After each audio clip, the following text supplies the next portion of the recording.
It was a freezing Tuesday evening. Rain pounded the city like a curse, drowning every bit of warmth from the streets. Lily Chin, a broke waitress working double shifts at a downtown diner, rushed outside to catch the last bus, only to find a frail man collapsed on the sidewalk, soaked to the bone, clutching his ribs. People passed. No one looked. Until Lily knelt down, gave him her coat, and whispered, "You're not dying tonight. Not on my watch."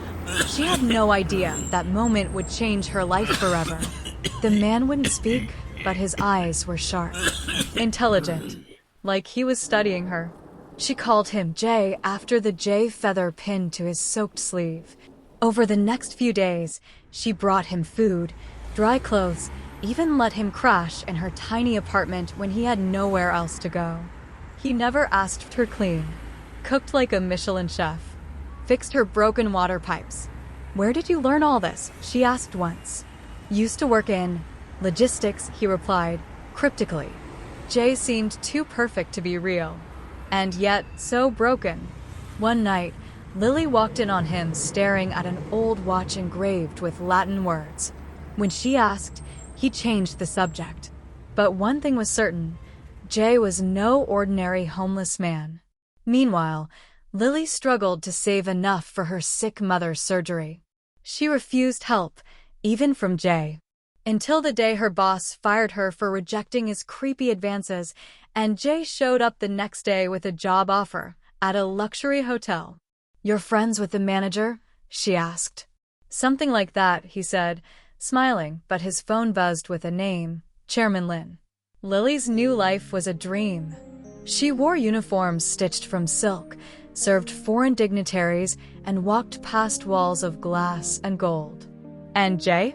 He disappeared for days. Until the day she caught him in a private lounge, shaking hands with foreign investors, speaking flawless French, commanding the room like a king. That night, she confronted him.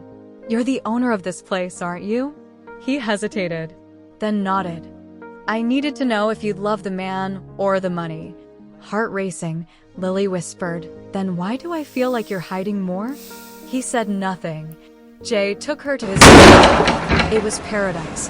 Flowers imported weekly, walls painted by famous artists, and a marble staircase larger than her entire apartment. But something was wrong. A door he never let her open. A photograph of a woman who looked just like her, torn in half and hidden in a drawer. And at night, Jay talked in his sleep, whispered a name: Elena. One evening, Lily followed him through the door. And there it was, a secret room filled with photographs of her. Surveillance footage, notes, even drawings of their first meeting, before it even happened. Jay turned, face pale. "I didn't want you to find this." "Not yet." She confronts him, voice trembling. "What is this? Why are there pictures of me from years ago?" Jay turned, face pale. "I didn't want you to find this." "Not yet." Jay doesn't answer. Instead, he kneels. "Because the truth is, I didn't meet you in that alley. I've known you far longer than you realize. And I chose you, long before you ever saw me." Tears in her eyes, Lily backed away. "Who are you, Jay?" He whispered, "You're Elena. You're the heiress." Lily stood frozen in the secret room, walls lined with photos and sketches of herself. But older, slightly different in posture, makeup, energy. A woman who looked just like her, yet wasn't. Jay No, Rivian Lin, billionaire CEO of Lin Enterprises, stepped forward. "She was my fiancée," he said. "Elena. She disappeared 3 years ago. No one ever found her body." He looked down, haunted. "And then, I saw you." Lily's voice cracked. "So, you took me in because I reminded you of her?" "No," he stepped closer. "Because you are her, in ways even you don't understand." Lily backed away. "You're insane." But then Rivian showed her something that shattered her reality. A photo of her mother, with Elena. And a birth certificate with a different last name. "I didn't just find you by accident.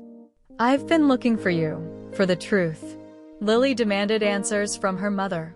But her mother, frail and recovering from surgery, avoided eye contact. Finally, she confessed. I was Elena's nanny, back when she was a child in the Lin family. When her mother died, they tried to erase her, hide her from the will. So I ran. I raised her like my own. Lily's mind reeled. So I'm the original heiress? Tears welled in her mother's eyes. They would have killed you if they knew. Back at the mansion, Rivian showed her more. Everything I built. I wanted to give to her. To you. But I couldn't be sure. Until now. He handed her Elena's diary, filled with poems and dreams. Pages that mirrored her own writings as a child. But something darker loomed. One night, Lily caught a woman sneaking around the mansion. Her face, identical. Elena, she gasped. The woman turned. No, I'm Eva. Jay appeared seconds later, panic in his eyes.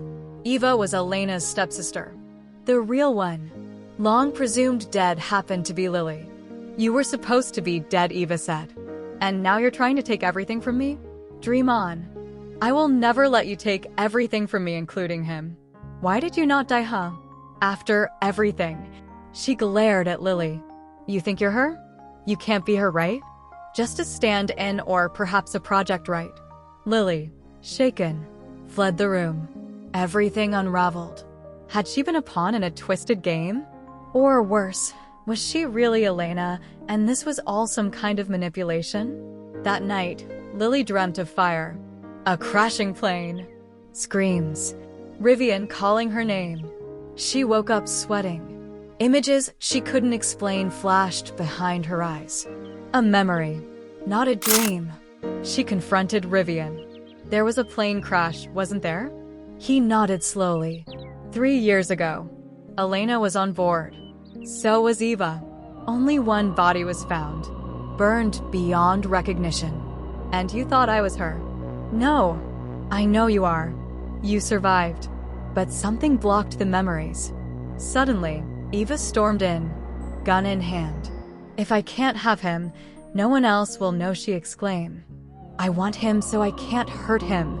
She pointed the gun at Elena, saying it is you, with you gone, everything will go back to the way it was. He can't have you. He always chose you over me. Why? Rivian shielded Lily. Don't do this, Eva. Tears rolled down Eva's cheeks. I lost everything because of her. Even my name. A shot rang out. The bullet grazed Rivian's arm. Lily tackled Eva, both women sobbing, wrestling through shattered glass and pain and rage. Police arrived. Eva was arrested, screaming that it wasn't over. In the hospital, Rivian clutched Lily's hand. I would have died 1,000 deaths just to see you again. I don't know who I am anymore, Lily whispered. You're the woman I love, he said. Whether you're Elena, Lily, or something in between. She kissed him. Then let's start over. This time, as equals. 6 months later, Lily stood in front of a mirror in a wedding dress. Rivian entered, adjusting his tie. No more secrets, she teased. Only surprises, he replied, pulling out a ring with Elena's initials, now re-engraved with L.E.L. Lily Elena Lin. Outside the chapel, paparazzi roared. But Lily held his hand tighter. Because she wasn't just a poor girl anymore. She was the girl who survived, loved, and became the woman he'd always waited for. Like and subscribe for more emotional, twist-filled love stories like this one.